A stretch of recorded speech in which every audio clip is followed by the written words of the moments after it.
Donc maintenant, nous allons passer aux critères d'hyperactivité et d'impulsivité. Comme pour l'inattention, il faut au moins 6 symptômes, 5 si l'individu a 17 ans ou plus, présents depuis au moins 6 mois, d'une intensité inadaptée et incohérente avec le niveau développemental, qui interfère dans la vie sociale, scolaire ou professionnelle. Donc il y a 6 symptômes d'hyperactivité et 3 symptômes d'impulsivité. Le premier symptôme d'hyperactivité, c'est que l'individu remue souvent les mains ou les pieds ou se tortille sur son siège. Le deuxième symptôme d'hyperactivité, c'est que l'individu se lève souvent dans des situations où il est censé rester assis, par exemple en classe, au travail. Le troisième symptôme d'hyperactivité, c'est que l'individu court ou grimpe, souvent dans des situations inappropriées. Chez l'adolescent et l'adulte, ça se limite parfois à une impression d'agitation intérieure. Le quatrième symptôme, c'est que l'individu est souvent incapable de se tenir tranquille dans les loisirs ou les jeux calmes.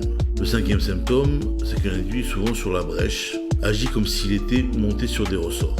Le sixième symptôme d'hyperactivité, c'est que l'individu parle souvent excessivement.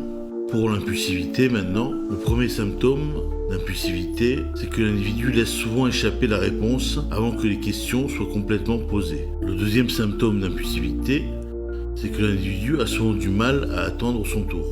Le troisième symptôme d'impulsivité, c'est que l'individu interrompt souvent les autres ou impose sa présence.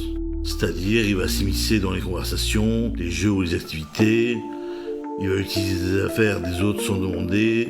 Pour poser un diagnostic, il faut que ces symptômes soient présents avant l'âge de 12 ans, qu'ils apparaissent dans au moins 2 contextes différents, par exemple à l'école et à la maison, et qu'ils entraînent une gêne réelle. Autrement dit, ce n'est pas parce qu'un enfant est parfois distrait ou turbulent qu'il a un TDAH.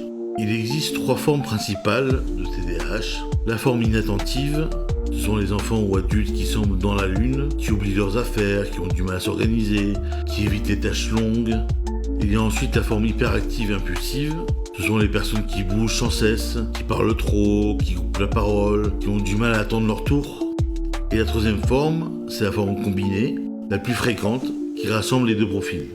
Pour la forme inattentive, il va donc falloir au minimum 6 symptômes d'inattention et moins de 6 symptômes d'hyperactivité et impulsivité.